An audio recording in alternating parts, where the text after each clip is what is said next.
Yeah, I think it started. Yep. Yep. Okay, excellent. Good morning, good afternoon, good evening, everyone, depending on wherever you are joining from. My name is Gaurav Ketrapal. My usual introduction is that I'm the oldest person in the room, but since I don't know the age of people here, I have been in the Salesforce ecosystem for a long time. 2007 was when I started, and I work at MTX Group, a Salesforce partner as CTO, and happy to be here. Abhijit? Hello all, this is Abhijit. Good morning, good afternoon, and good evening based on your time zones. I started my Salesforce in 2007, and since then I'm working, and I'm a 17x certified Salesforce developer, working with different MNCs to streamline their business and how they can be more beneficial using Salesforce. Thank you. Excellent, Abhijit. I'll go next. So my name is Anton Boral. I am Salesforce MVP. Professionally, I work as a senior technical architect in Tawant. Over a 2 decades experience in IT and over 1 decade experience in Salesforce platform. I am a blogger and I am mentoring a few trailblazers who are trying to onboard on Salesforce ecosystem. And also my interest is communicating with our all the trailblazers as part of our Kolkata developer group. Thank you so much. Let's go ahead to the next session's agenda. So today's agenda is why the JavaScript certifications, exam structure of the certifications. Let's listen to our experts who have already passed the JavaScript certifications and how this certification benefits the LWC development. The solving real life use cases using your ECMAScript and when to do what. And by the end of the sessions, we'll overcome business challenges applying the knowledge of JavaScript. So this is our agenda.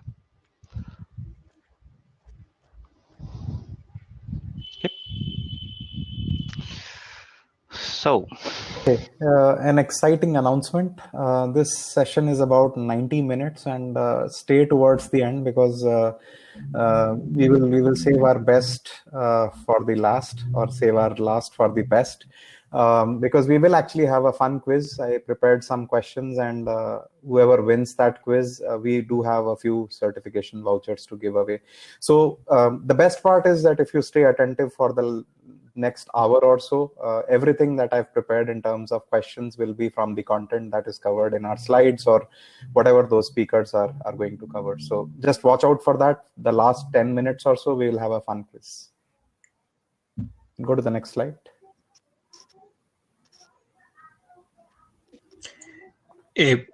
Hi. So why you should guys take a developer certification again, like when Salesforce has a lot of things.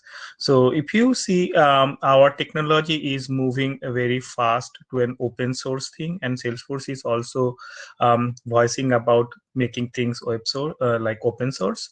So becoming this web component developer or JavaScript developer certification, it's also help you to upgrade yourself and to go more prominent on like what you are doing in web components and how you should build a modern web components or web application in Salesforce platform.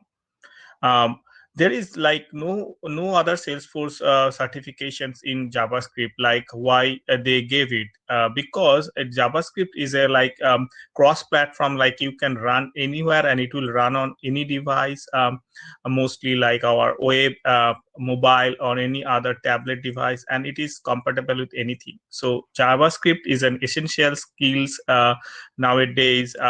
If you want to build something on modern technology. And this is a kind of give you like JavaScript is not new for Salesforce developers, but we are doing things. But with the JavaScript upgrades and new JavaScript version, like the new way to doing it, there are so many binaries are available which to use. So, but using this, like it will give you a fair idea, like when to use what and why you should be using these and how why we are doing like that. So talking about my personal experience, like I am doing JavaScript, it's been a decade, but it's never been like so things like there is nothing like why should I do it and why should I learn it. But when Salesforce introduced Lightning Web Component, it's become essential as a developer, as an architect, to know how this modern web technology work and how I can include my knowledge inside it. So that's the reason, like, I started the preparation, and it's motivated me, like, why we should do a JavaScript certification. So if you are, yes. No, go ahead. So even if you are like whatever role you are in, this certification is going to help you in certain ways. Like if you are a novice developer, you are an experienced developer, you are a seasoned developer, you are coming from a different background, you are a team lead, or you are an architect, it actually gives you a fair idea, like kind of like whoever has a lot of experience, it will give you a like brush up and all those things which you need to understand LWC and how you can better leverage LWC on your ongoing development. And it's a huge demand, like everybody is running towards Lightning, like people did Lightning transformation and Lightning is everything, Aura. But now it's a new trend on web component, because how you can build component based development which can be used in a plug and play. So this will take a huge role and a huge market demand on your like wherever your current role you are looking for another senior role or any other things you want to do. This is a must for you. Thank you.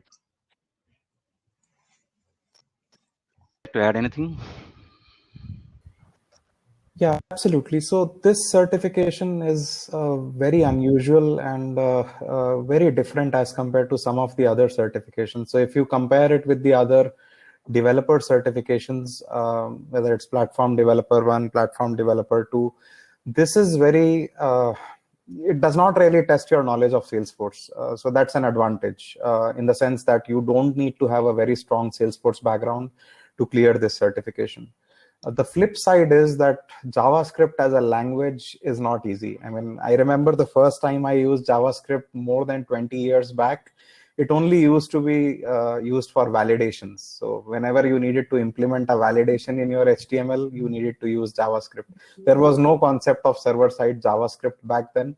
Since then, obviously, it has evolved significantly, and with LWC, obviously, Salesforce has taken a massive step forward towards standardizing their stack on JavaScript. So if you have not done this certification, if you are a developer, then this should be on your horizon. And again, it's not an easy certification, but if you plan it right, then you can pass this exam. And I think somebody had reached out to me as to what we will actually cover in this session. And I also posted in the chat that you can ask as many questions as you want, except the actual exam questions. And then since all four of us have been able to clear this exam, I think for me, it took 2 attempts. I don't know about the others. And this is a tricky exam. So we'll just share whatever wisdom we have collected based on our experience. And we are hoping that that would be beneficial for all of you. Thank you, Gaurav, and thank you, Vijit. I'd like to add over here. So I can see one certification path over here. So let's say if you want to move into B2B commerce LEX, so you have to complete the JavaScript, learn the Lightning web components, and you can go to move to B2B LEX, because 50% of the coverage of B2B LEX is from the LWC side of it. So it will give you a great benefit down the line in your career path. Okay. So I'll talk about the exam structure. So there are 2 parts of the certifications. One is that one MCQ. So in the left-hand side, you can see that the weightage of each and every sections of this MCQ, and so total passing score is 65% passing score, and there are 5 unscored questions, including we have total 65 questions. And there are no prerequisites, and time to complete is 105 minutes. And other than these, the main important part is the super badge. So there are the prerequisites of the super badge. So if you complete both of them, then only we entitled to get these certifications. Let's move on to the next one. There was a question around what does unscored question mean, and I answered that it's a standard practice in most exams that Salesforce has, that there are 5 questions which are like dummy. So even if you get them right, you don't get any score for that. Even if you get them wrong, you are not penalized for that. That's a standard practice for Salesforce exams. Yeah, let's continue. Thank you, Gaurav and Shantanu Baral. So today's agenda is that how to fit JavaScript into Salesforce Lightning Web Component. So basically, JavaScript is that the programming language. It is in dynamic nature. It's used in web pages. We can use JavaScript to interact between users and web pages. We can write the JavaScript at the client side to interact between the console and the web pages. So Salesforce has provided the Lightning Web Component framework, which is the lightweight built on web standards. It supports the modern ECMAScript specifications. Also, it supports the standard web component framework, just like it will support the custom HTML elements and the modern JavaScript libraries. Basically, in Salesforce platform or outside of Salesforce platform, you can use Lightning Web Component framework to build any application using SLDS, means Salesforce Lightning Designing System CSS file, or you can use the standalone application on the outside of Salesforce Lightning platform built by Lightning Web Component. Lightning Web Components is nothing but the comprise of the HTML, JS, and meta file that is differ with respect to the Lightning Aura component. Basically, it supports the web standard using the JavaScript and the metadata file. So in this way, you can use the core feature of JavaScript functionality into your Lightning Web Component development when you want to fulfill the business functionality in Salesforce Lightning platform. Before going to start the session, let's first listen to experts who has cleared the JavaScript certifications, then we'll proceed.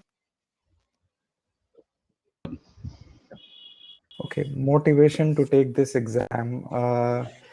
Yeah, when this launched, I wasn't actually sure if this is for me because I don't really work on JavaScript on a day-to-day basis, but I am a huge fan of Node.js and all things server side. So that was one motivation.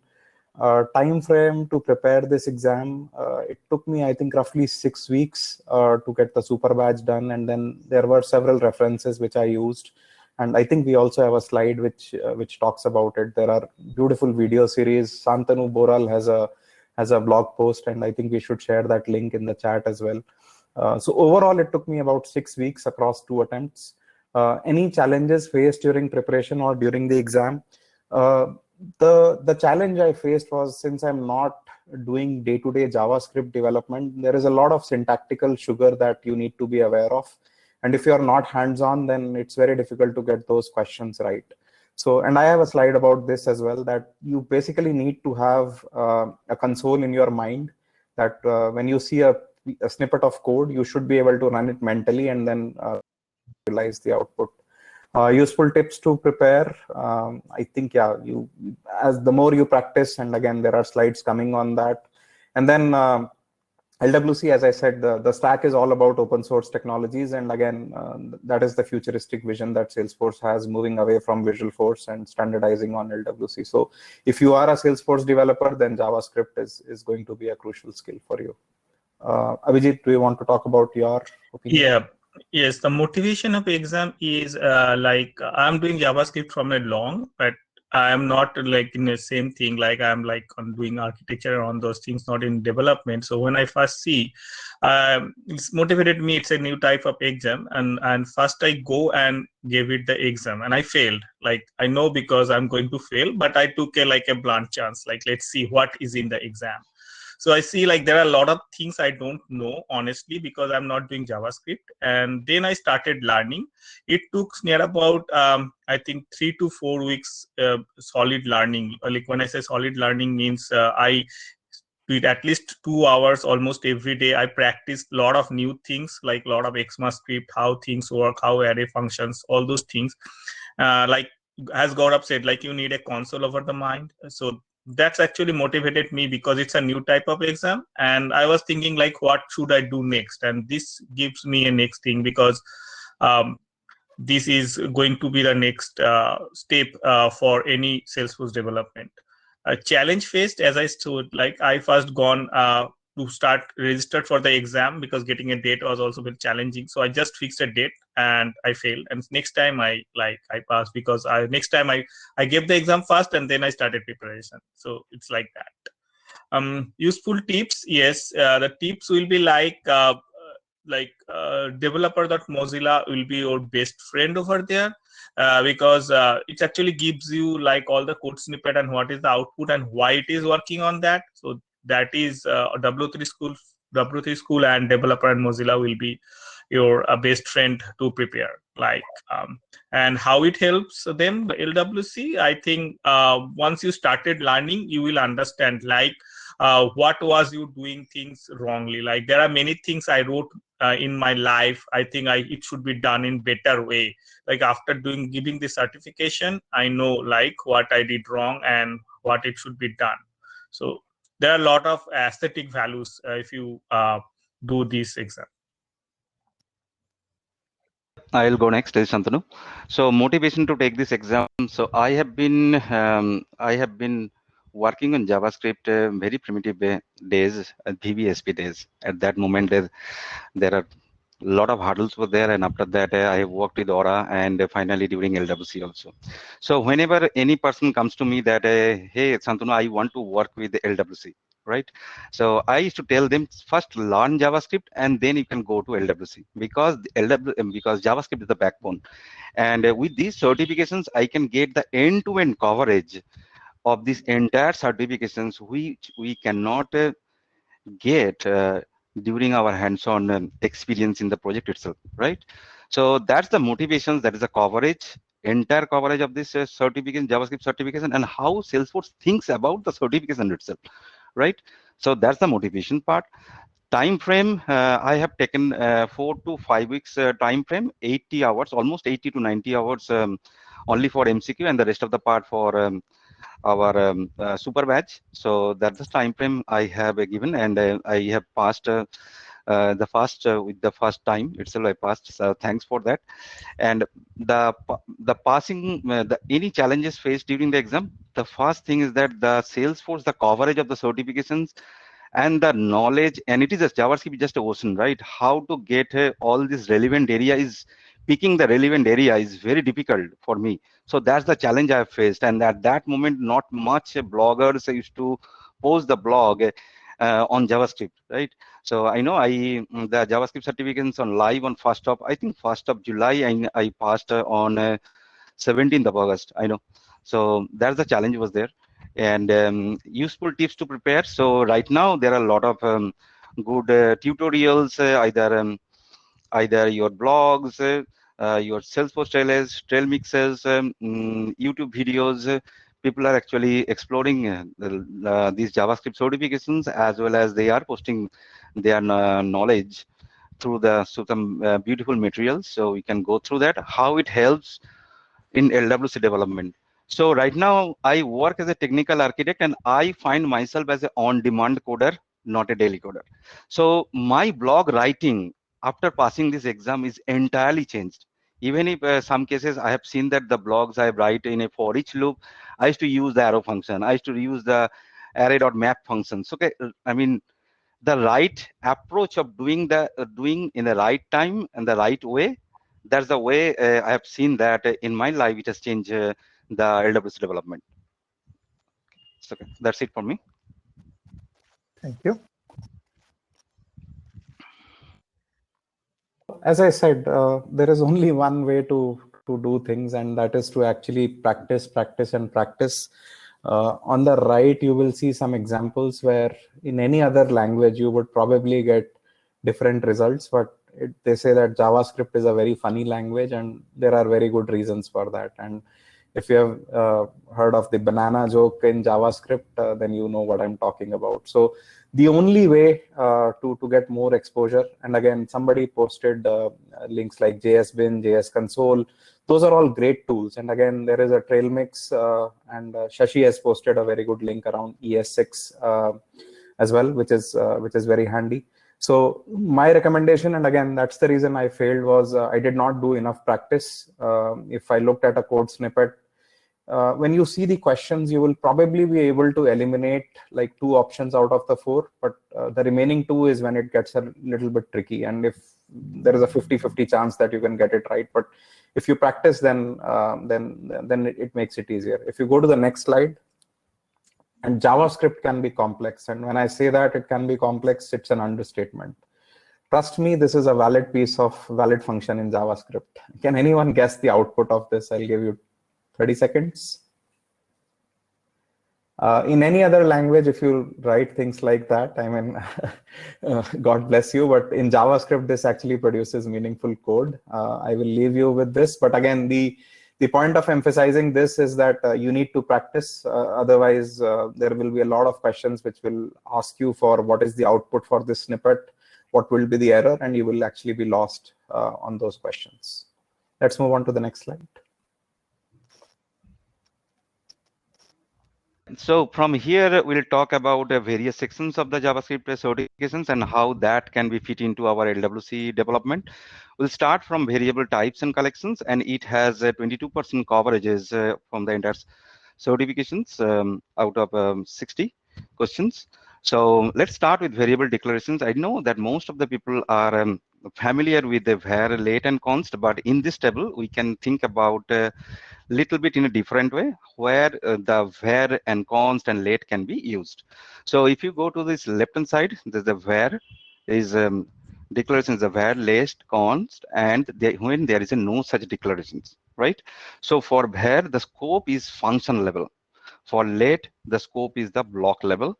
Const, the scope is the block level, and when there is no declarations, you can think about either window or the global. Okay. For var, so you can initialization is optional, for late also optional, but for const it is mandatory. So the difference between the late and the const is that both of them the scope is block, but for const you have to declare before using it, right? Otherwise you will get an error. Okay. So for for variable hoisting, so if you can see the third column where variable hoisting, that is that so before use before you declare. So let's say whether I can use a var, I have declared a variable as var in the second line, but I'm printing this console.log x that is undefined, right? It can be possible for a var kind of declarations, but for late, for const, even for no declarations, it will give the error. So that is the main important difference for the variable hoisting. Only var is supported, no other things are supported. Let's move on to the next slide. If you have any questions, so you can just post your questions. So we'll go to the types. So in JavaScript, there are primitive types and the primitive wrapper objects. So Boolean number, do not consider about B, and there is a B in the caps, but it will be small. So Boolean number, string, symbol, and null and undefined are the primitive types. What does it mean by primitive types? It means that it is not an object and it is immutable. Immutable means that assigning variable to another variable, it contains the primitive, will contain the copy of the variable, of the value. Okay, let's move on to your next steps. So typecasting is that, so explicit conversions from one to another.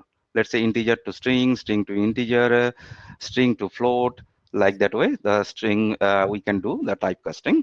In the right hand side, you can see that the type of and the instance of operators over here. So type of means that it returns the string indicating the type of the value. Let's say for type of 99 is a string in the right hand side.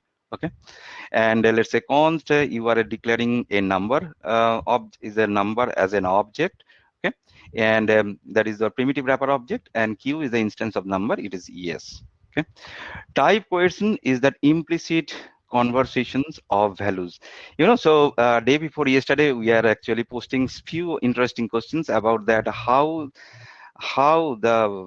your primitive variables, primitive value of the variables can be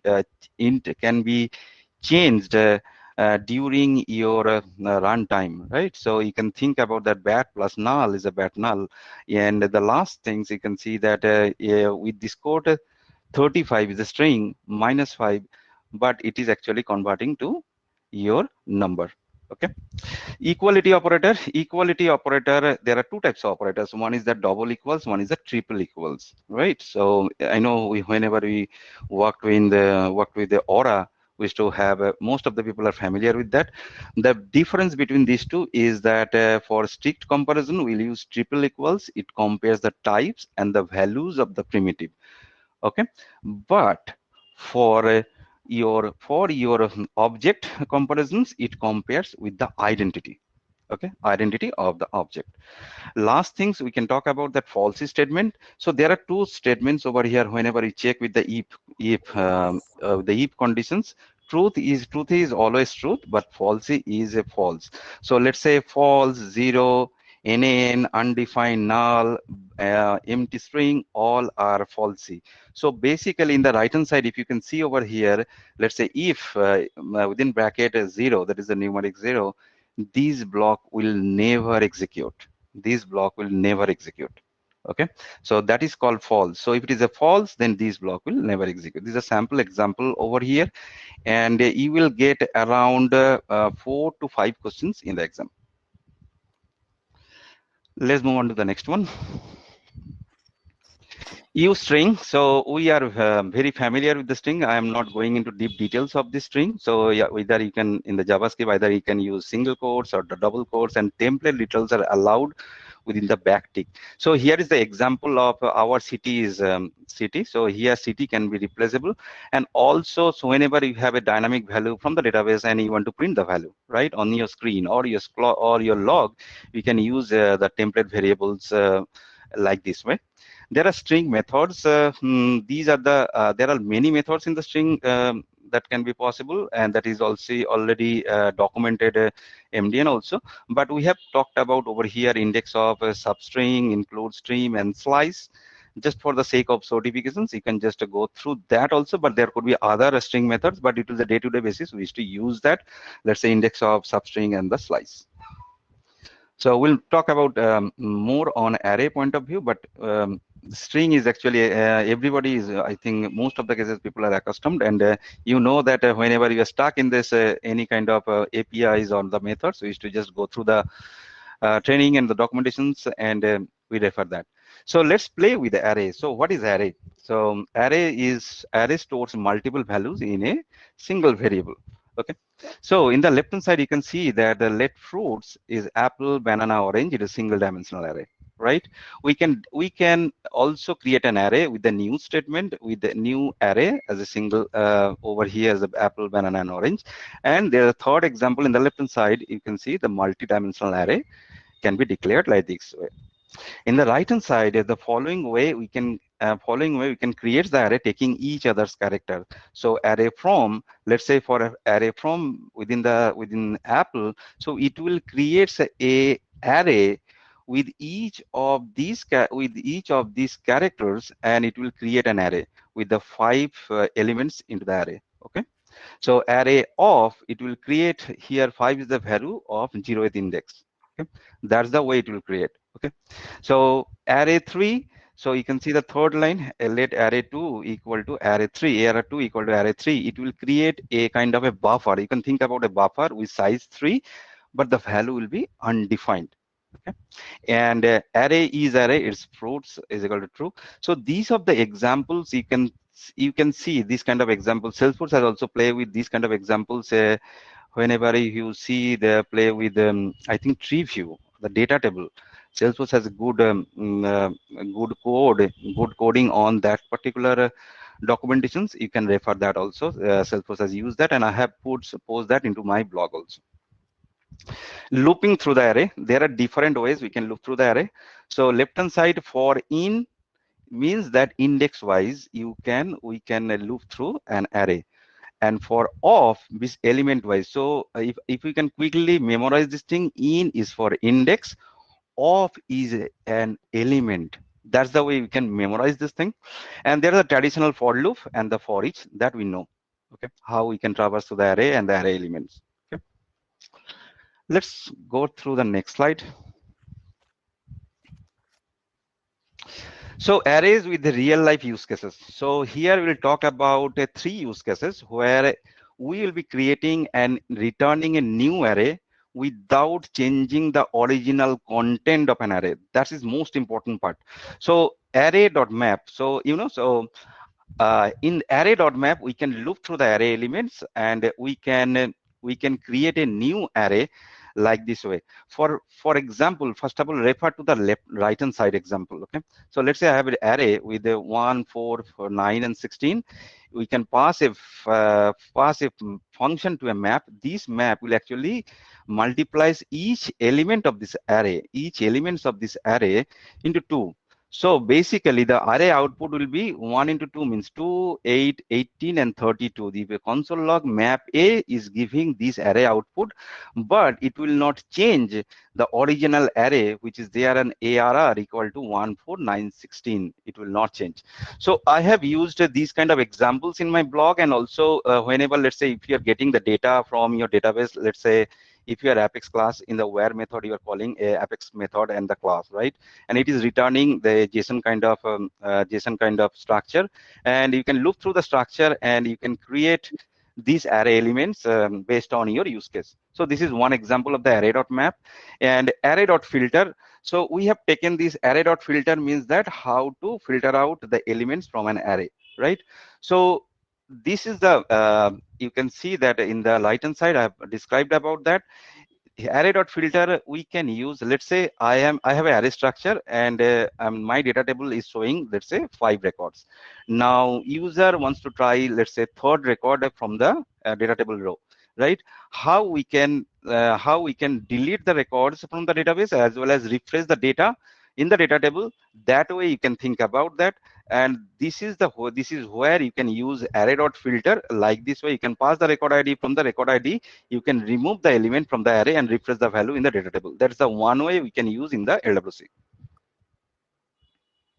Okay, let's move on to the next one. So array.slice. I know this is one of the questions has came. Array filter has come to all these things has came to in our exam, but we'll talk about the array slice.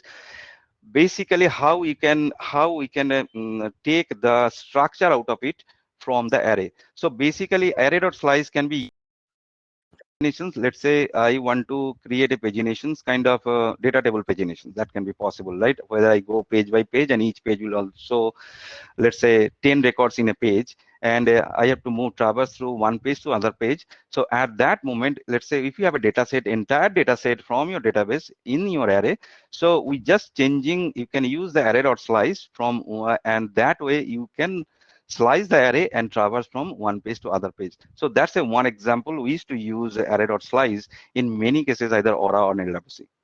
Let's move on to the next slide.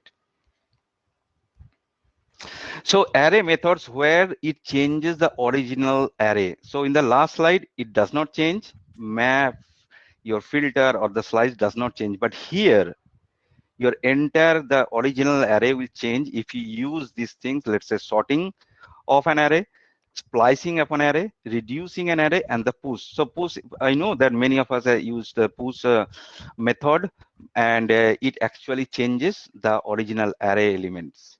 Okay, so that's the one way you can think about that. I'm not going deep into this, just for the certifications purpose, you better go through that. But we used to use the splice and the push in very common way. Sorting, for the sorting also, just to let you know, if you can go to them, just forget to mention that if you can see the sorting 1, 4, 9, 16, right? Now if you console.log error, I mean array.sort, it sorts in a kind of alphabetical way. Now in the sorting, you can see closely, look into that 1, then 16, then 4, then 9. Okay, just see that. Okay, let's talk about the other collections, was the map and the set. Now we know that we used to accustom the map and set. So map will holds the key value pair, And this is the way we can create a map. The first line, we can set the value of the map, we can get the value of the map, and it has also a method which checks the existence of a value. So you will definitely get some questions on the map, but we used to get day-to-day basis, we use that. Set is holds the unique values with no duplicates. So it has in the right hand side, you can see that how the set has been used over here. Yeah. Okay. Mr. Borel, just I have one question here regarding the splice. So you have used array.splice 0, 1, 5, right? What does mean actually? Means what is the significance of 1? So significance of 1 means that it will replace, first of all, 0 is the, first of all, what is the starting point? So starting point is the 1, right? 0, it means it will actually take the 0th element. So 1 is the value, right? 1 is the value. Now the second is that number of occurrences it will replace. Number of occurrences it will replace. If it is 1 means that one of the elements will be starting from 1 of the elements will be replaced. And 5 means that which value, with which value it will get replaced. So you can see that previously the array was 1, 4, 9 and 16. Later after splice, it is 5, as 5 actually replace the first position, that is 0th position, and the array is 5, 4, 9 and 16. If it is 2, if you can think about that, if it is splice is 0, 2, 5, then 2 elements will be replaced. At that moment it will be 5, 9, 16. So that's the way splice works. Okay, that means how many characters you want to replace. Exactly. Okay. Exactly. Yeah. Thanks for asking. Okay. Let's move on to the JSON.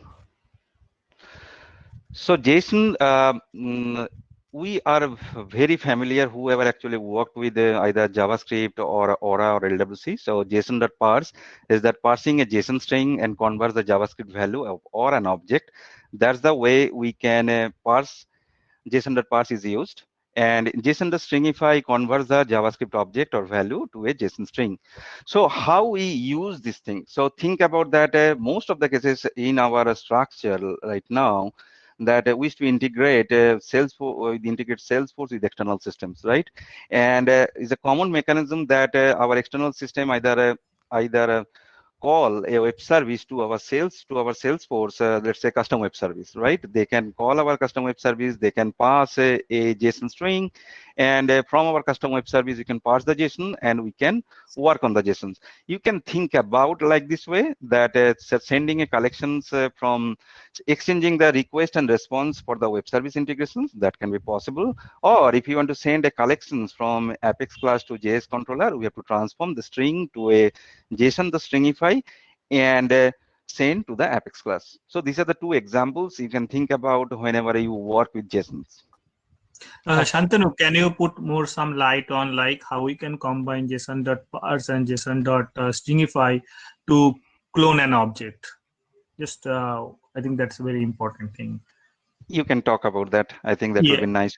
Yeah. Yes. So when we try to clone an object for a specific reason, like we don't want to touch the existing whatever we got, but we want to work on it, so we can combine JSON.parse and JSON.stringify to clone an object. So I will leave it for your further reading, and there will be some questions on your exam on this thing. So just for your information. Thank you, Abhijit and Shantanu Borel. Okay, our next topic is that object functions and classes. So you can get that the 25% questions in your exam from objects, functions, and classes. So we have learned array, what Mr. Shantanu Borel has described. So what is object in JavaScript? So before that, we need to understand the property. So property is just like in the key value pair, is an association between a name or key and value. And objects are nothing but the collections of properties. Now, what are the features of objects? Generally, in JavaScript, everything is the object except some primitive data types. Its variable can be the objects, function can be the objects, and obviously objects are the objects. Now, features, the main features is that objects are mutable. It is referenced, it can be referenced and it can be changed the value. And it's the non-primitive data type. It can be inherited from the another object or another function, and it is running between it behaves like the own variable context when it's created. And the most importantly, every object has the __ proto _ object property, which refers the parent object. And as well as every object has inbuilt functions which like has own property and the is string. So those two functions are the inbuilt property, and that the proto is the object property by which we can refer the parent object. Objects are passed by reference, as you know, the primitives are passed by the value. So here you can see in the right side, object is just, I have described here that just by literal, let employee is equal to the name and the department are the properties, and employee we can consider as an object, and the David and IT we can consider the values with respect to the properties. Now we will see how to create objects. So there are various ways to create object in JavaScript. First, we can use that the new statement to create the object. Let's say we can define the class employee, then we can define the property this.name and this.department, and after that what we will do, we will just assign that the class using the new operator. So when we will use the new keyword prefix as the employee, at that point that the employee would be converted to an object. Now the literal statement, this is very simple, just to declare that the employee object using the multiple properties, name is equal to David and department is equal to IT. Now, as I told you earlier, that in JavaScript everything is the object except some primitive data type. So function we can consider as an object. So here the function name is that the create employee. So we can just define that the properties in the function. So let employee is equal to create employee, and then we will pass that the value of the properties. And last one, we can define the object properties using that the object.create, as well as we can define that the objects. So here you can see I have just declared the constant employee, then I have declared only the property name and department using that the blank value. But I can pass those value for those properties using object.create, and then I need to assign the properties with respect to the object. Let's do one experiment here. So here you can see the code snippet is that let A is equal to welcome message is to the value of the welcome message, the value of the property is that welcome to this session. Then I have declared let B, then B is equal to A, then A dot welcome message is equal to hello everyone. Then what will be the output when I will print out that the console.log b.welcome message. So as you see, I have declared b is equal to a, then I have changed the value of the property of that the a object welcome message is equal to hello everyone. So as per our general logic, it should be welcome to this session, because after assigning b is equal to a, we have changed the property, we have changed the value of the property of the a welcome message. But the output would be hello everyone. That is the difference between the JavaScript programming language and other programming language, because all objects are interacted by reference in JavaScript. So here, the first you can see when I have declared a welcome message, welcome to this session. So it's referenced by another object, that a and b both are referenced. Okay. So now if I'll change that the a.welcome message is equal to hello everyone, that means the value of the reference is changed to that the hello everyone. So when it will change at that point, due to the same reference, the value of the property in A and B would be the same, not the welcome to this session. Instead of this, it will display that the hello everyone. Now we will learn how to use the property. So in the first example, you can see that I have deleted that the property. So in JavaScript, you cannot delete that the object, but you can delete that the property from the object. So in this way, we can delete that the property from object, delete object.property name. Then next is the assigning hard-coded property. So you can directly define that the object.the property is equal to some value. So here you can notice that the ID I have not declared in that the inbuilt property on that the employee object. Just after declaration, I have sent that the employee.id is equal to 1001. So it is supported in JavaScript layers. Dynamic assignment is nothing but to get the value with respect to the property in dynamic way. Define property, that is very important. So we can define the properties with extra options. Value is equal to new date and writable is equal to false. Basically, we can define the property, is it writable or is it enumerable or is it configurable? Writable means if we'll put that the writable equal to false, that means the value of property cannot be changed. If we'll make this true, then the value of property can be modified or can be changed. Configurable, you can delete the property or you can modify the property. Enumerable, whether the property can be found using that the object.keys when you will write that the object in your for each loop. I like to add over here. So for the dynamic assignment, so we can define a field set, and based on the field set, we can display the data in a data table or the page layouts, right? All the fields are dynamic and the values are dynamic, right? So here, this dynamic assignments will comes into play because we do not know what the field set column is. I mean, your field API is, right? So that will be an excellent example. I have seen that we have used that in our project itself. So that's the one part of the dynamic assignment. Second part is that all the assignments which we talked about, we cannot make a property as a read-only, right? To create a property as a read-only, we have to use the object or define property. That's the beauty of this method itself, that we can use writable false means that you cannot write this property, you cannot make changes to this value itself, right? After that. So that's the beauty of this thing. So and I have got two questions, one for dynamic assignment and one with the defined property in my certifications. Yeah, go ahead, please. Thank you for light. Okay, so next is that the getter and setter. So the normal the getter and setter method declaration. So you can use in JavaScript also.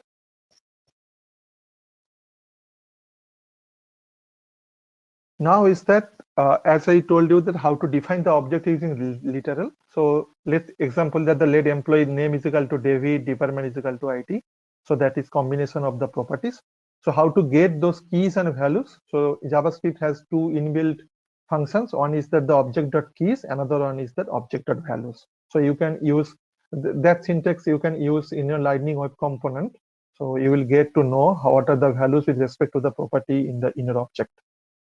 Now, next thing is that the inheritance, that is very important when you want to inherit from your parent class to the child class. So here in the right side you can see the base object is that the what JavaScript has provided, the base object, which has two inbuilt functions, toString and has own property. And under base object you will get that the object called animal. So here we can define that the property just like color or that the name, something like that, we can define the property, and from that the animal we can inherit that the other classes or other objects also, just like tiger and dog. So here we can inherit the properties or methods, the parent class to child class, using that the extend keyword. So in that way we can define that the inheritance in JavaScript. Now, the most interesting thing in JavaScript is that the arrow function. That is, I think that is introduced in ES6. So before that, we have used that the regular function to return that the any variable. Just like that, you can see that the constant square number is equal to function number, return number, asterisk number. That means when you will pass any number into that regular function, it will return that the square of the number. But the same way, after arrow function introduction in ES6, we can write those functions in a single line.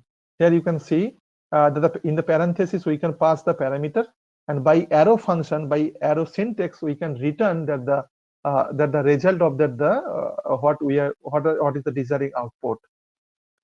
So now, yeah. Santanu. Yeah. Yeah, I like to add over here. So arrow is not only the syntactical sugar on these functions, declarations, and the way the function should behave. as well as it also inherits the value of these where it is getting called.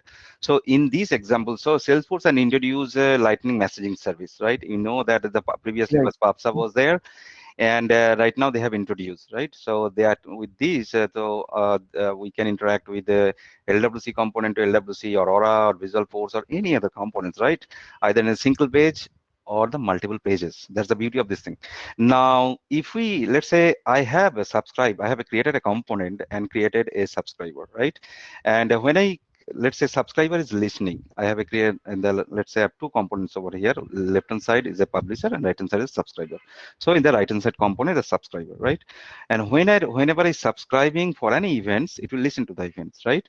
And definitely it will come into subscribes to message. So whenever we are when a publisher is your publisher is actually sending an event, sending a message to the channel, okay? Subscriber will listen to it and he will get interact to this to the message itself. Now let's say our code subscribe to this message is starting from your it is ending over here, right? Without the handle message. Now handle message it is in the class level, right? Without using this arrow function from the subscribe to message, we cannot call handle message. That's the beauty of this arrow functions. Yeah, Without that is the arrow, ideal, we yeah, cannot able to do that. correct. That is the ideal use case. I mean, If you just omit the arrow, if you do in a correct. traditional way, if you use that these dot handle message, it will compile, it will run, but it will return you undefined. That's it. It will not give you the results. Right. Okay. Let's move on to the next one. Thank you. Thank you. So here we can see that the difference between these in regular function and these in arrow function. So basically, if you see the output for this experiment is that hello everyone by the arrow function. So you can see that I have written that the set timeout using the arrow function this dot string is equal to this dot greeting, and the this dot greeting is the function which is outside of the my class where it will return that the hello everyone. But if I'll turn on this code set timeout the regular function this dot str is equal to this dot greeting, at that point that the greeting will not be printed out in the console, because in the regular function that these will be always localized, but in arrow function we can print out the these from the parent function. That is the basic difference between the regular function, these in regular function and these in arrow function. Okay. Next is that we will discuss about the browser and events. So that is, you will get 70% questions in your JavaScript exam from browser and events.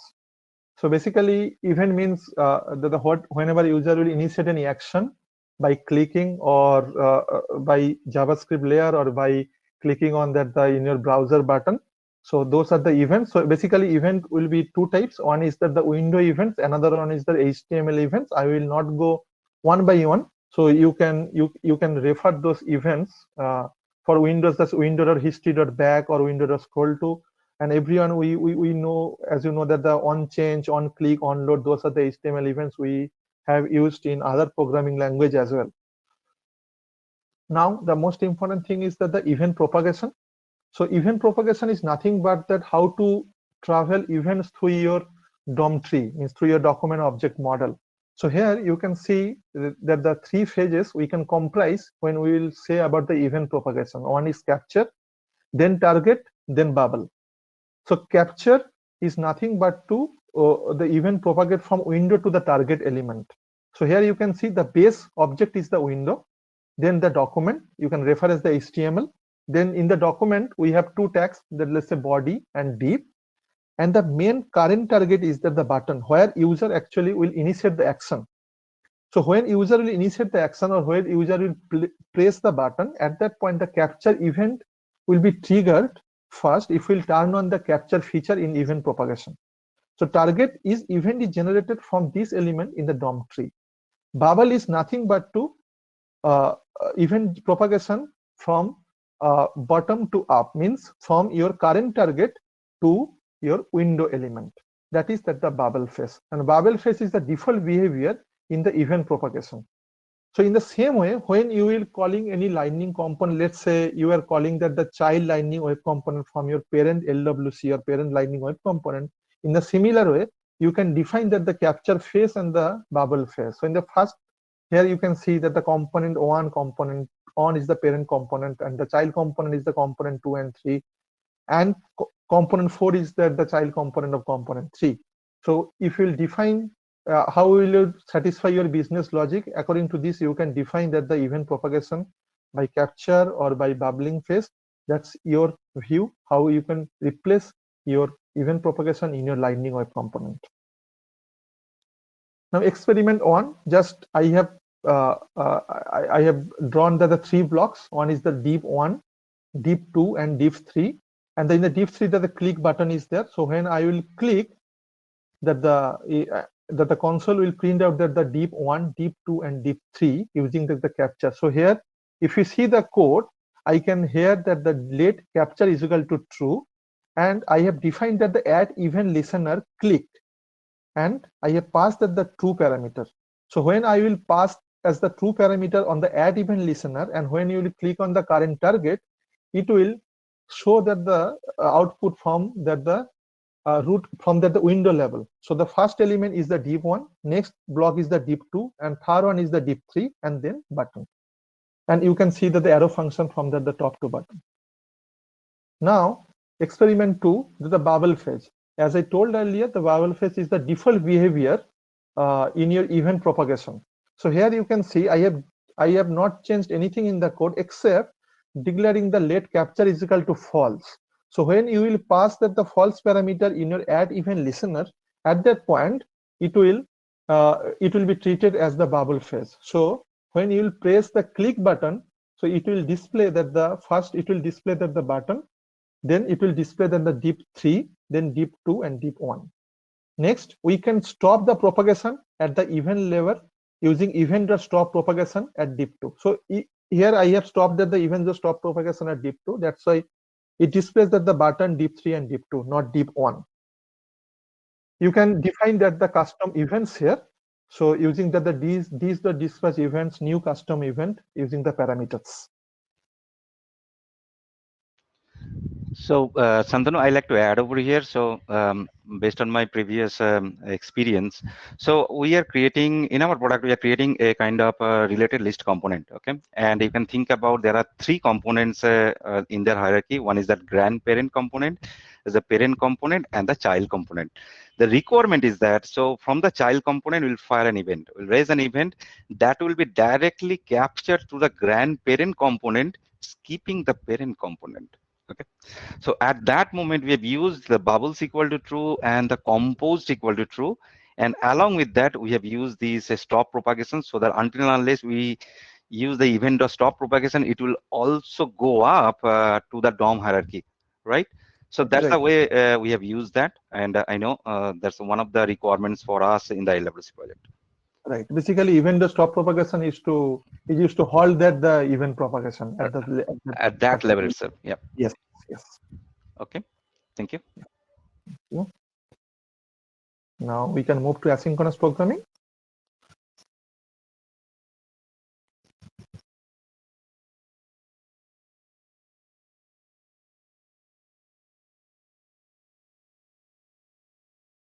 Abhijit, you're on mute. Abhijit, you're on mute. On the next slide. Next slide, please. Yep.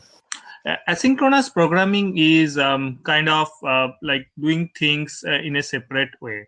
So, but JavaScript is inbuilt as a like synchronous, blocking, and single-threaded. Means it can do only one thing at a time. So it cannot do multiple things in single time. So if you see that left-hand side example, like we have a function A and B, and when calling A, it's actually happening in the sequential order. But that JavaScript programming website gives us an nice thing like which it can do things in an asynchronous way with a little bit of trick.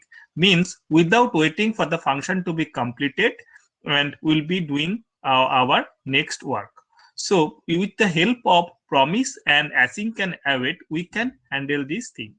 So in this right hand side example, you will see like I have used promise delayed the then, which is actually returning a new promise which comes with a new ES script, in which you can act once that operation is completed. So I'll come to like what is .then and how it is working. Don't go on the syntax right now. We'll come later. So if you see in function foo, I have in foo1. Go back to the previous slide, please. Yes. Yes. Yeah, we are on the foo1, and then there is another console.log in delete fun, and then foo2. So when I'm invoking it, you will see it is doing foo1, and it's not waiting for delete function to be completed. It's actually going to go and print foo2. This is kind of an asynchronous, means doing a parallel execution without waiting for everything to be completed. Now go to the next slide, please. Next slide, please, Shantanu. Yes. Yep. We are on the next slide. Yep. So when you say a promise, it has three states, like it's a pending, fulfill, or reject. So we .then means when it is like completed and then do some action, and when you reject it means that operation has been failed, and then you do something and catch the action. So this is, I'll give you a real life example like where you can use a promise. Like say on our like most of our requirement, there is a ask from our clients or business like give him us a 360-degree API. So when it's a 360-degree, all the information is, or most of the time is not available in Salesforce. So we have to make some API calls. So that means like API calls are always time consuming. So in this example, what I'm saying is I am getting some data from Salesforce, and then I am getting some product information. I'm getting the product information and payment information. So first I'm calling that guessSF data with some record ID and updating the 360-degree UI with our data from the Salesforce. And then I'm calling another operation which actually making a web service call and bringing the data and updating the UI with the product information. And without being waiting the payment information to completed, my UI will be updated to already twice. And once I have that get the payment data, I can update the payment information and complete this. This is actually chaining on offer of an operation without being waiting for the whole operation to be completed. This actually gives us our users a better UI experience, like without waiting for all the operation to be completed on server side and render the UI. So this is the way like we can achieve some sort of asynchronization in our code using promise. Now go to the next slide, please. So what is an async and await? So if you see this in above example, we are doing then, and then. So we can also do an error handling due to the space limitation. We have not shown the error handling here, but you can definitely do a catch here so that if any step has any problem, you can do an error reporting. So if you see, we're doing a lot of chaining here, which is actually giving a synthetic approach to your code and hiding all your complexity of writing a lot of things. Think about if you have to do at 5 to 6 operations, it's becoming like it's a very big chain, a kind of a linked list, and its maintenance and readability is going away. So the new ECMAScript comes with an async and await function. So if you are trying to see that approach, you see like you have to declare the function as an async, and then you have to add the await keyword just before the function call. And like first it will call the server, then it will call the get product data information, and you can access this information from the variable you have declared to catch. So it will automatically make that steps whatever you have done in your previous code, like in the promise code, but it will more readable and it's hiding all the complexities inside it. Can you go over to next slide, please? Okay, so now I'm digging deeper with the promise. So in promise has like lot of functions like what to be what, and when you are writing anything on the promise functions, you have to remember like promise has 3 states. As soon as you execute the create the promise, it's actually go to the pending state, which is the default state, and then the resolve state and reject state. Resolve is a success and reject is when the operation is failure. So when you do a promise.all, so that means you are passing a set of promise inside that function, and it will return the output, the order it was placed. So if anyone has to be rejected, it will show you the value, and if all the promises are completed, it will give you the values as it is passed to the promise.all function. Like that means when you are printing, you will get the promise.1 first, then promise.2 first, and promise.3 first. Like this is the same example in our things, like when you are trying to do like all the promises has to be completed, you can use promise.all function, and your execution will wait until and unless all the operation and asynchronous operation is completed. Go to the next thing. We have received these kind of use cases in our Yes, correct. certification itself, promise.all, Yes. right? Yeah. Yep, correct. Say same thing, like you have to be like very well versed with all the promises methods. Like this is promise.all settled means in the previous example, promise.all, if any one of your promise has been failed or rejected, then promise.all execution stopped. But if you want, like if I have 3 asynchronous execution and I will wait for all 3s to be completed, then you have to use promise.all settled. So if you see, like everything will be fulfilled, and if the printing result will be all your promise. So this is another better way to represent using arrow function. So if you see, then the results, I got the results and I used an arrow function, and from there I am getting result.status. So this is a very much useful programming, like when we want to we want all our web service to be completed, and then we'll show a result to our users. So this is one of the real life example. You can use a promise.all settled. Can you go back, go to the next slide, please? So in promise.any iterable means it takes an iterable promise object, and as soon as one of the promises fulfills, like say and then if any one of them resolve, then it will get the value. So you can pass, like say I have promise 1, promise 2, and promise 3, and I'm passing the promise 1, promise 2, and promise 3, and when I'm printing the value, I'll be getting expected output quick. So means it will do, like as soon as 1 is completed, like 100 and 500 in between, 100 will be completed first. So it will print 100. So when you have to do this promise.any, and promise.res is whoever comes first will be printed. So like in the same example, if you see, like I have promise 1 and promise 2, and promise 1 is resolving within 100 milliseconds. So then the promise 2 will be coming, and whenever in the promise.any, it will actually give you like which has been resolved, it will be giving, and in the rest, it is resolved or rejected, it will be coming first. If the promise 102 is getting rejected, it is also getting to be printed. Like anyone who is completing his execution first, it will be like coming. From the rest, it is like the say anonymous with that name. Can you go to the next slide? Okay, And now let's Gaurav? talk about server-side JavaScript. It's the weightage is not much, but again, these are important concepts, and you would be expected to know them. So very simple difference between client-side and server-side rendering.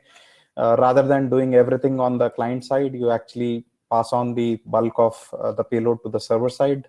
This is a small GIF which I found, which kind of explains how server-side rendering works. And again, if you're not familiar, we can go to the next slide.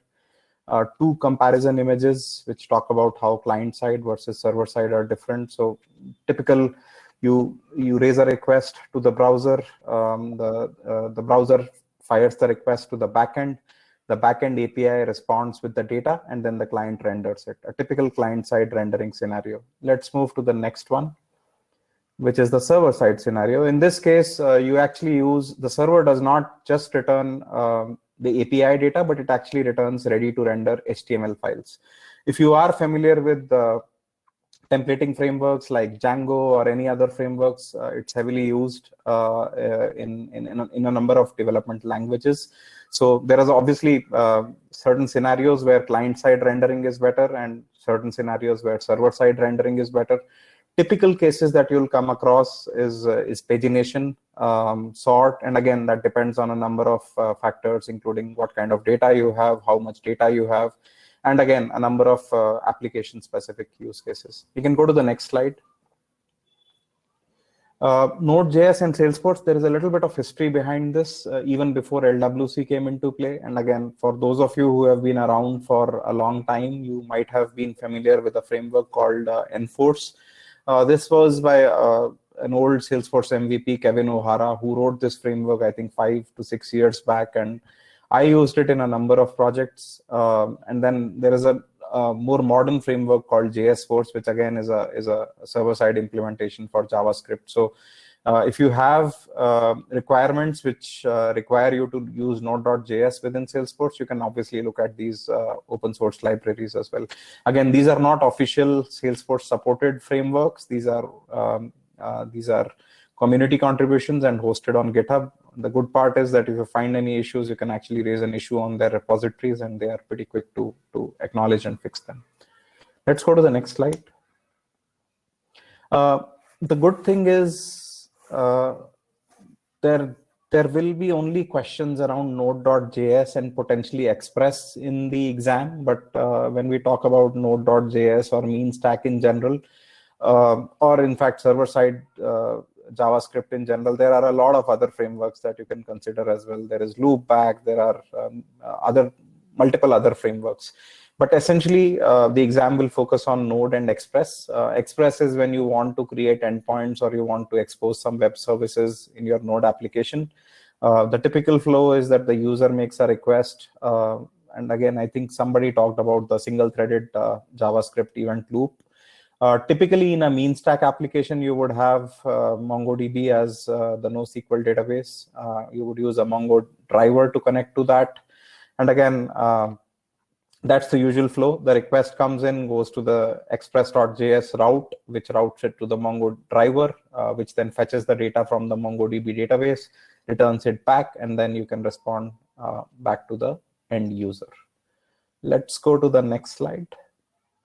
In the exam, again, the questions will mostly be around express routing. So that's an area which I think you should work on. If you have used Heroku, there is a very good series of tutorials from Aditya Nag around using Node.js and Heroku for LWC applications. This is one of those. I think he or Christoph, they wrote a sample application which again showcases how you can actually use Node.js to kind of pass on data to LWC components, and in turn that Node.js application could be using endpoints, doing CRUD operations and fetching data from any database. In this particular example, it's a Postgres database. You can go to the next slide. One more important concept. Are we on the next slide? Yeah.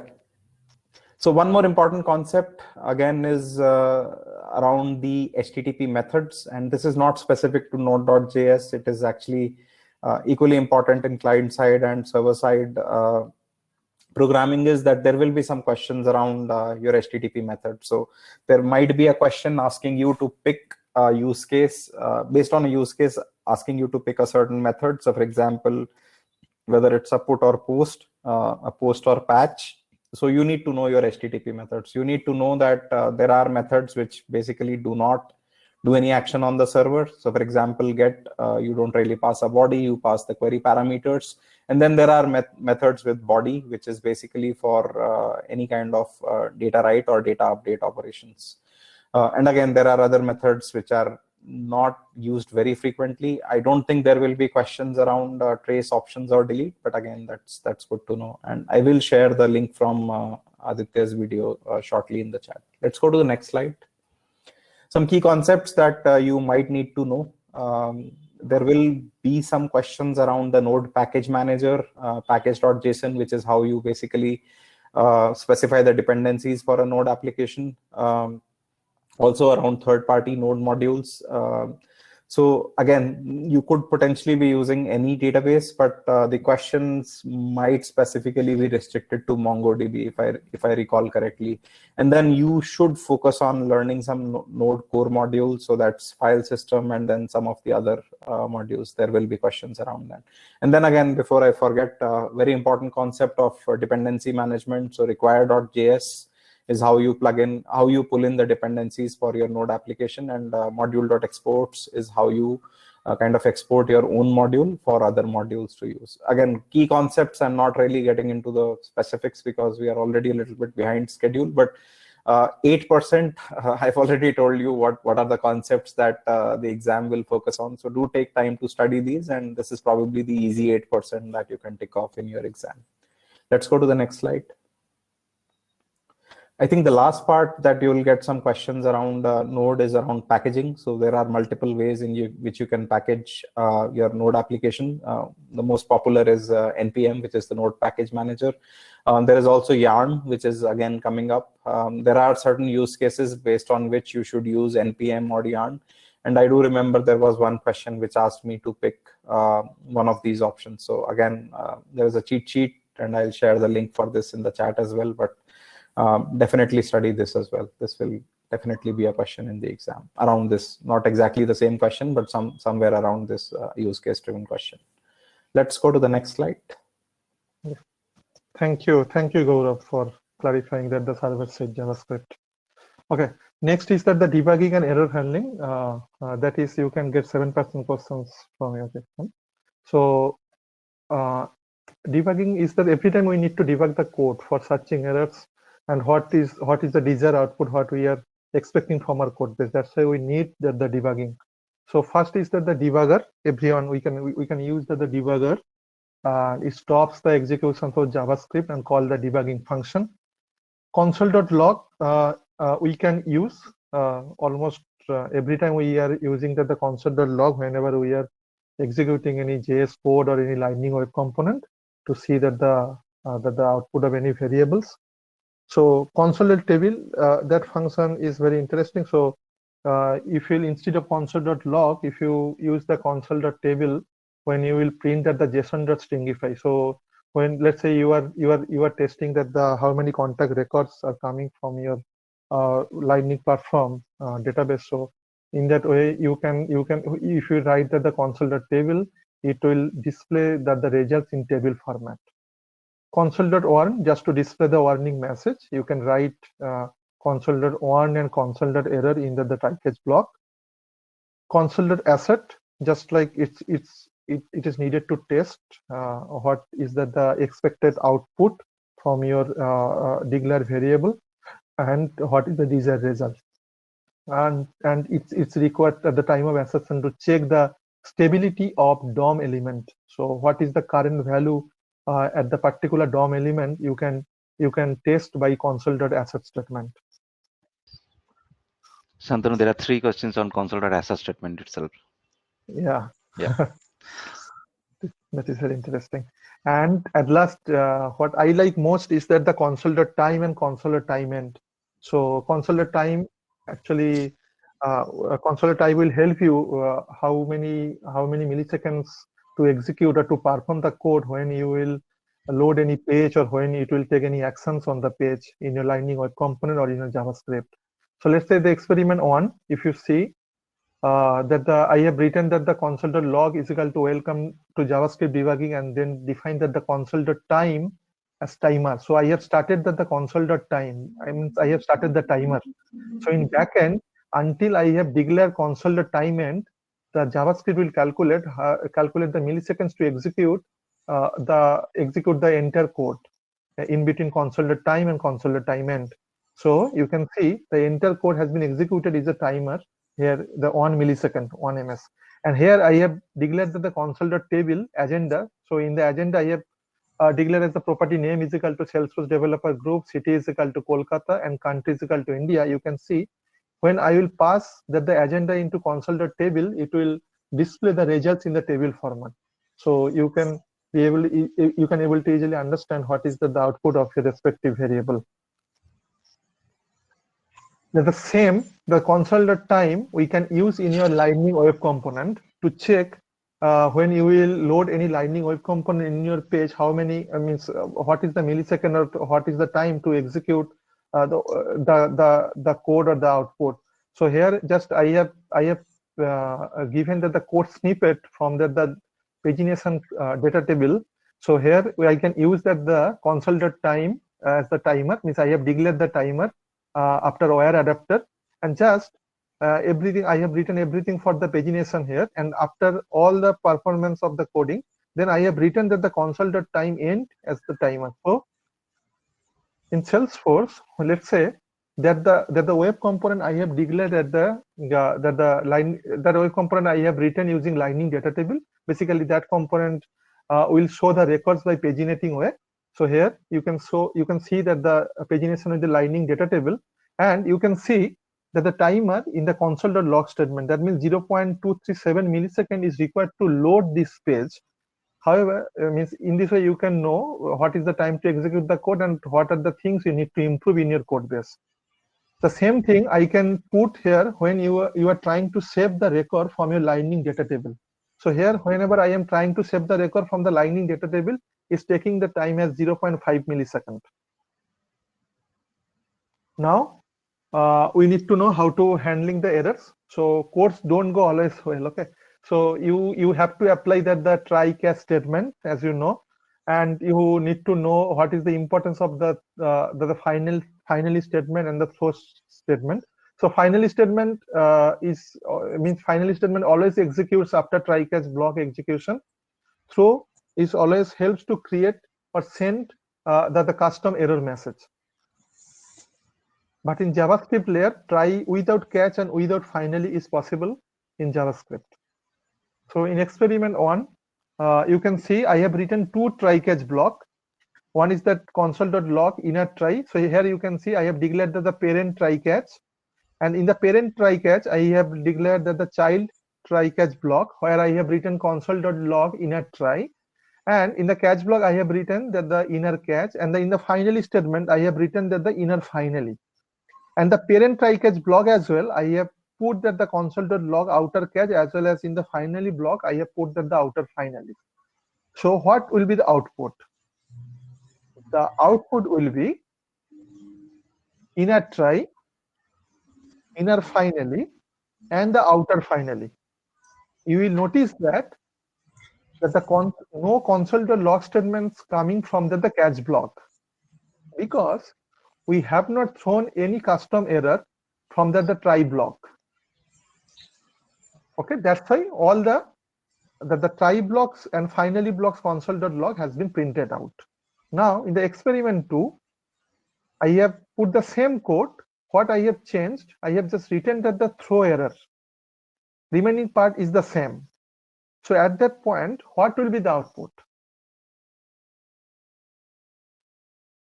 The output will be inner try, then inner catch. So when after inner try execution, code has been thrown the error.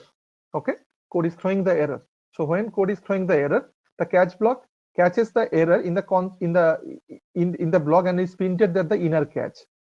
And the finally is always executed inner finally, then outer catch and outer finally. So all console.log logs has been printed out when you will write that the throw error in the try block. That is the difference between our previous example, difference from the previous example. Now we can move to the testing part. Thank you, Santanu. Let's go to the next slide. So again, testing, it's only 8%, but that's the easy part. There are a number of test frameworks, Mocha, Jest, Jasmine, Karma, Puppeteer, and several others. And I realized that the font here is just too small for anybody to read, so I'll not get into the specifics. But there are actually specific sessions that were done. If you've heard a name, Nikhil Karkara, I'll actually post the link. But I strongly recommend do watch those videos. He covers pretty much everything that you need to know from an exam perspective and lays the foundation for testing. So broadly, there will be questions around the kind of testing that you need to do. So for example, you classify it as unit testing. You are testing for a specific function or a class. You are giving it certain output. You are passing an assertion and then testing whether that assertion is valid or not. Then integration test, basically you have multiple functions or you have different classes. Can we stay on that slide, please? Sorry, the previous one. Yeah. Yeah, so you have either multiple functions or you have different classes, and then these are calling each other, and then you are basically checking that everything is working in conjunction well with each other. Let's go to the next slide.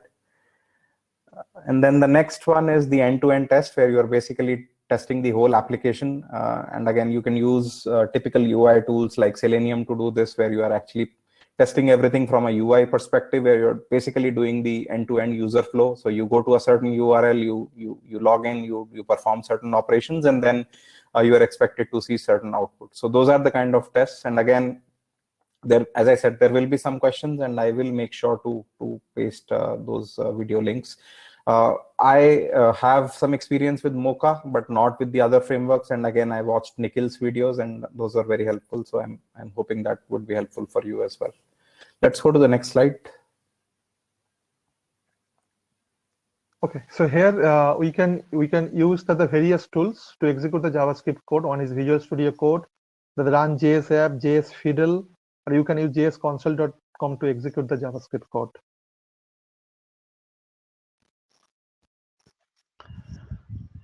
Recap.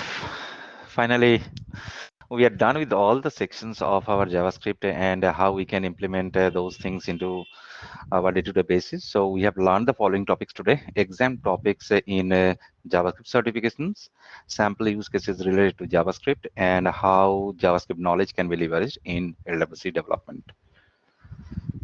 Okay. So now let's move on to Q&A. So anybody has any questions, so we can take your questions. Please stay with us for extra 5-10 minutes. So we have some fun activities, and Gaurav will be there to help us on these fun activities. And in the meantime, if you have any questions, please put down over here in the chat window.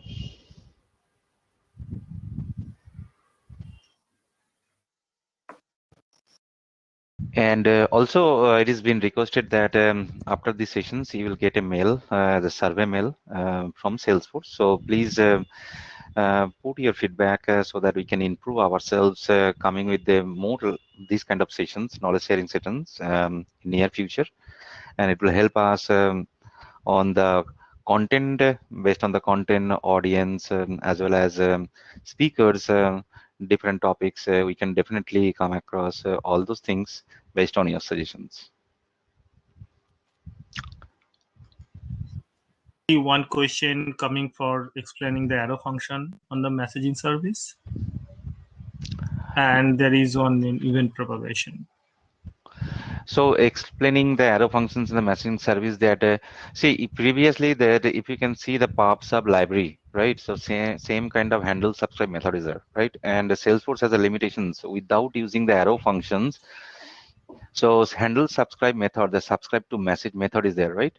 So it seems that I have a one single class, but I have two methods, right? One method should have able to call the other methods also, right? That could be possible.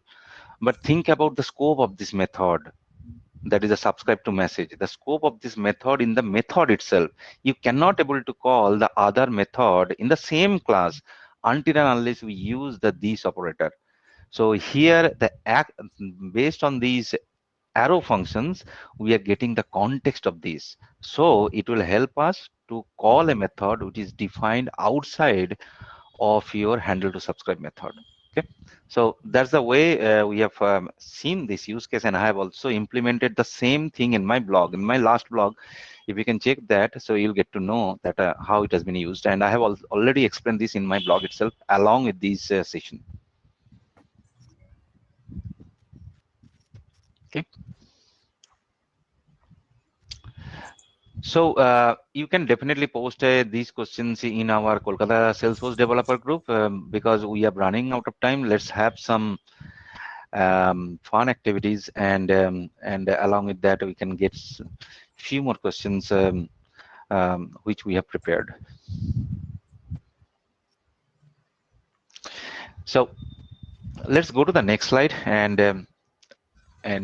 this is the few contributions from us.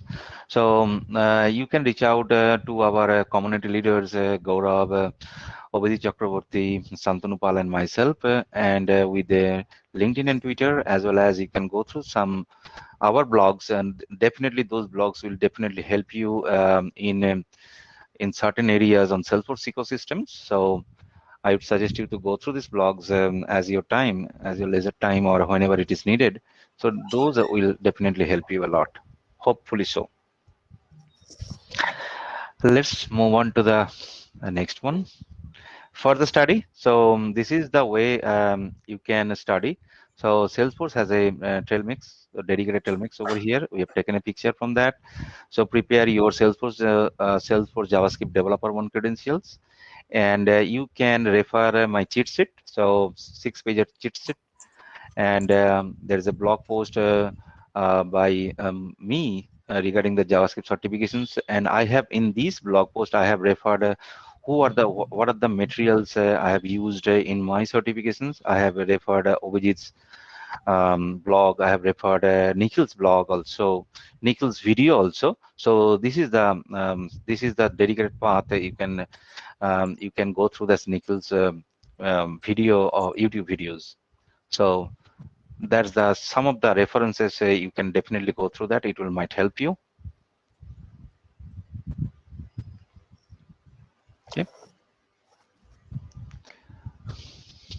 Okay, now before you thank you, and we should have the fun activities. Let's reopen your browser and kahoot.id.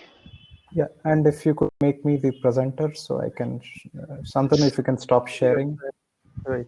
Yeah. Okay, so for those of you who are not familiar with Kahoot, it's a really fun platform. Salesforce uses it very often, and for some reason my video is stuck, so I apologize. You will not be able to see me, but hopefully you can still hear me. And if I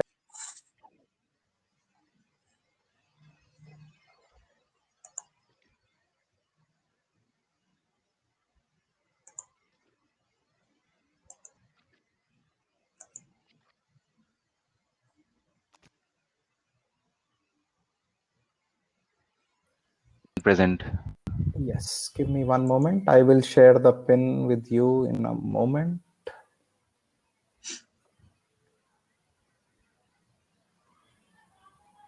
So let's do it.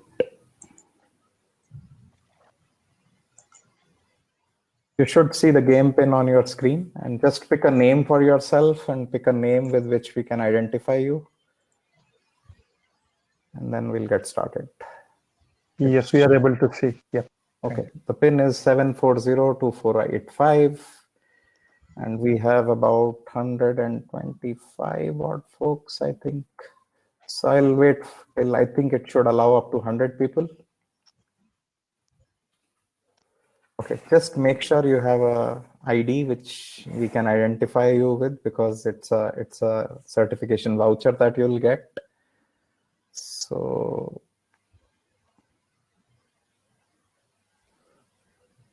okay, we are about 60 people now. I'll just give it another 30 seconds and then we'll start.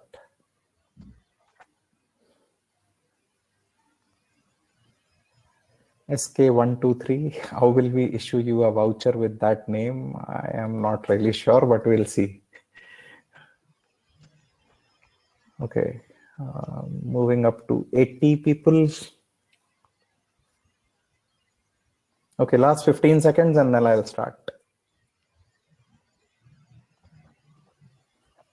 Okay, so while people are joining in, the way it works is that there will be 11 questions. Obviously, each has only one right answer.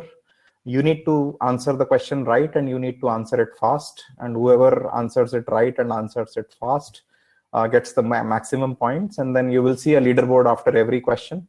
And then whoever is, Santanu, how many vouchers will we give away? Is it top 3? We have top 3 right now. Okay. Yeah, so the best part is that even if you are not on the leaderboard after 9 questions or 10 questions, you can still win it with the last question. So keep going even if you are not doing well with the initial set of questions. Okay, I think we have stabilized to a count of 85, so I'll get started. Quick tip, you will see 4 options and those will be represented on your screen as 4 colors. You need to pick the right color, okay? I will start now. And again, some of them are questions from this session. Some of them are fun questions just to lighten up the mood and so that we can all go back to our Saturday night or Saturday evening or Saturday morning. Okay, I will get started now. Question number 1 of the JavaScript quiz. Maybe start off with a fun question. Who is a Salesforce MVP from Kolkata?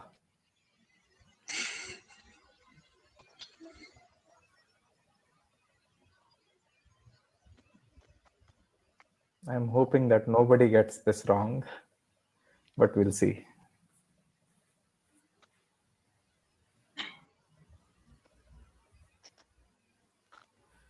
Okay, wonderful. I think Santanu, you have 50 people who are very loyal to you. We have 10 Didi fans, and Santanu Pal has been contributing a lot, and Sudipta Dev again, both very strong contributors, and I'm really hoping that they become MVPs someday. But the real answer is Santanu Boral. And for those of you who picked A or Mamta Banerjee, you need to stop watching the news and stop following the elections. Okay, now we'll get serious. Okay, now let's look at the leaderboard. So we have Nikhil, Vipul, Vaishnavi, Pavan, and our newly crowned MVP Neetu. And she has done a lot of these quizzes, so let's see if she can win it or not. Okay, so as I said, the questions will keep getting a little more difficult. So question number 2 coming your way. Which of these is not a JavaScript test framework?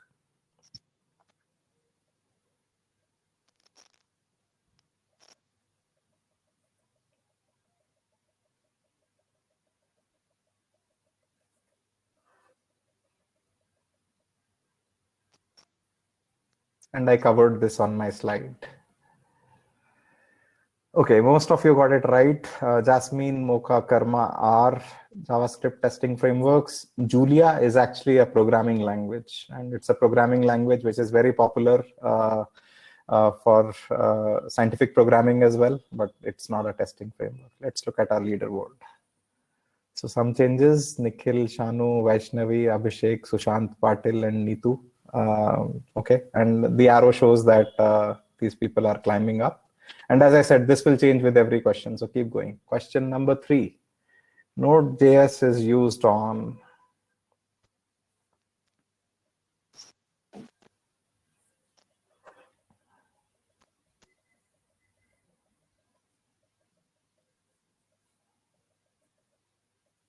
If you get this wrong, then I will remove you from this meeting because this is the portion I covered. Okay, most of you got it right. 16 people believe it's used on client side. JavaScript is used on client side. You don't use Node.js on client side.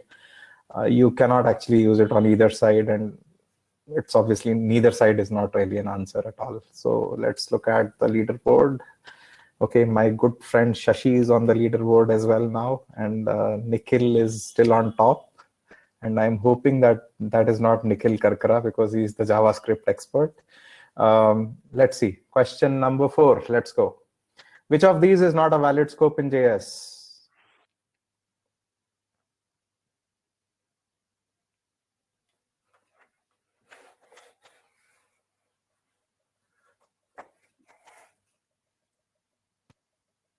So this was covered by Santanu Pal, I believe, and should be fairly obvious, but we'll see.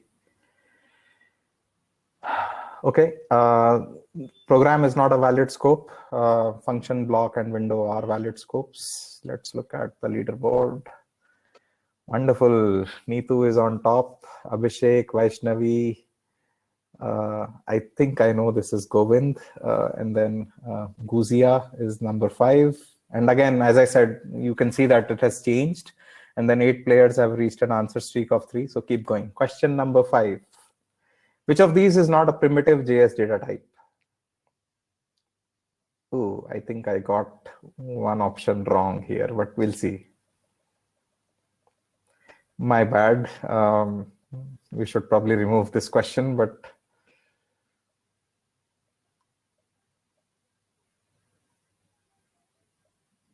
this is a copy paste error from my end. So I apologize. Option C was supposed to be something else. It was supposed to be string, but I think my autocorrect changed it to Salesforce. So Boolean number and string are primitive types. Calendar is not. I apologize for this mistake, but let's continue. And this might change a few things. Come on, Neetu, you should have at least answered this wrong. Okay, anyway, let's move on.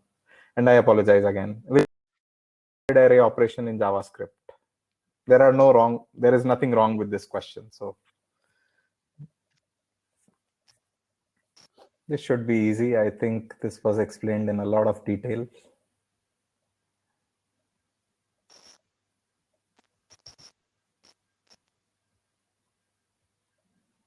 Yeah, most of you got it right. There is nothing called array.extract, and then we covered array.map, array.filter, array.slice.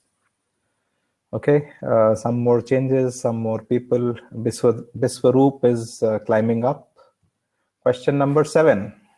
Which super badge is needed for this JS cert? Easy.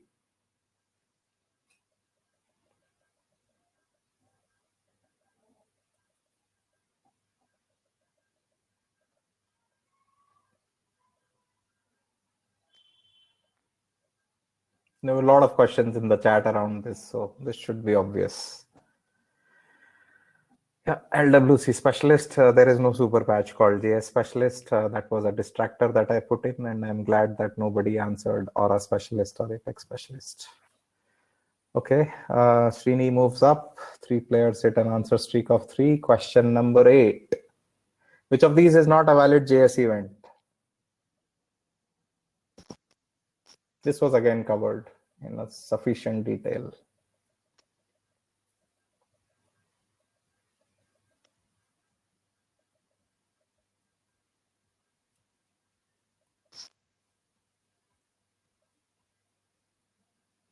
Yeah, most of you got it right. Nothing called on fire, and I'll go a little quick. Okay, no, Abhishek is making a comeback. Let's see if the leaderboard changes. Last 4 questions. Propagate from target element to window through DOM tree refers to what?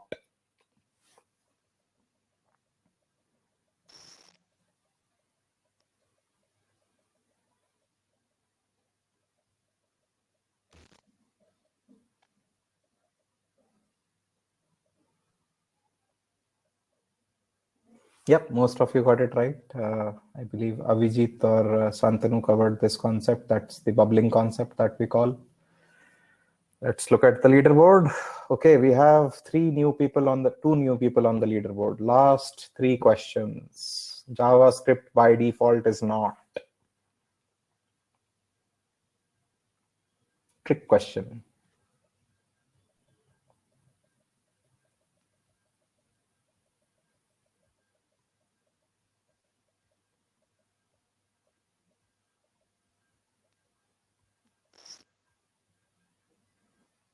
That's great. Most of you got it right again. JavaScript by default is synchronous. It is blocking, it is single threaded, and by default it is not asynchronous. Let's see. Okay. Neetu, Srini, Shashi, Suman, Abhishek. Last 2 questions. What does REST mean for API? A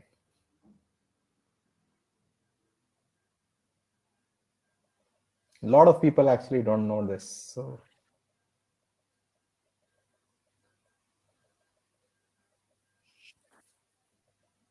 and again, a typical API development or a backend concept. Yeah, most of you got it right. One person believes it's relaxed state technique, which has no meaning for an API. Okay. Okay, so next and the last question. And again, trust me, if you answer this correctly and if you are on the top 5, you can still be the winner.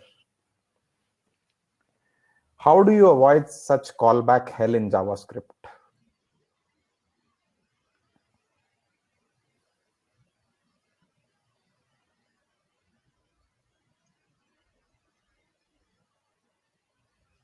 this was covered. So if you heard it right, you should get it right.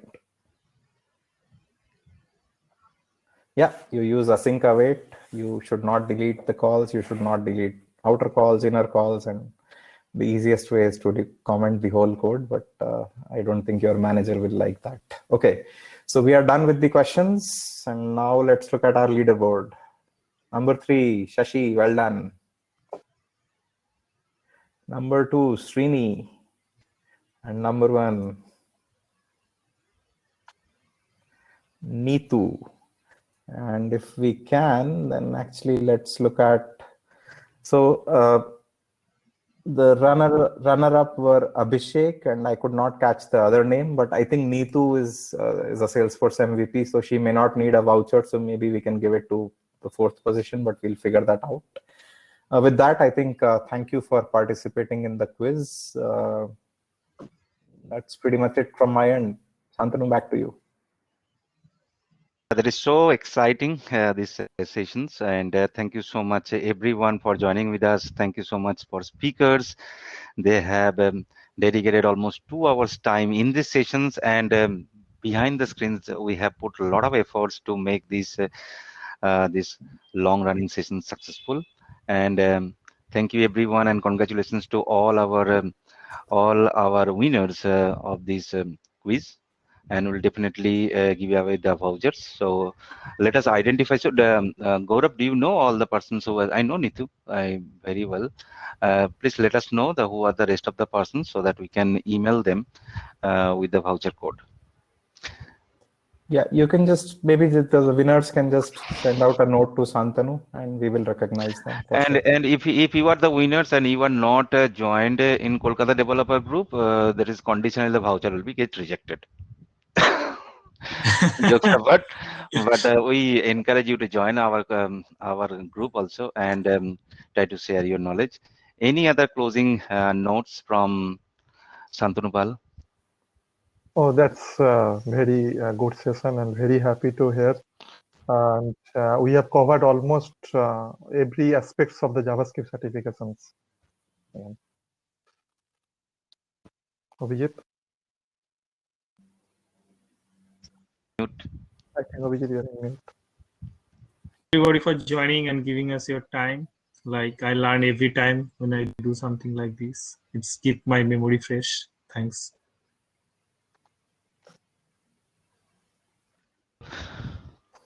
Thank you everyone for attending. I'm really hoping that the next time the Kolkata group organizes a session, I can be there in person in the city of joy. A lot of great city, a lot of fond memories, and until then, the best part is that we can all virtually attend whatever sessions we want from anywhere. So thank you everybody for attending, and enjoy your Saturday.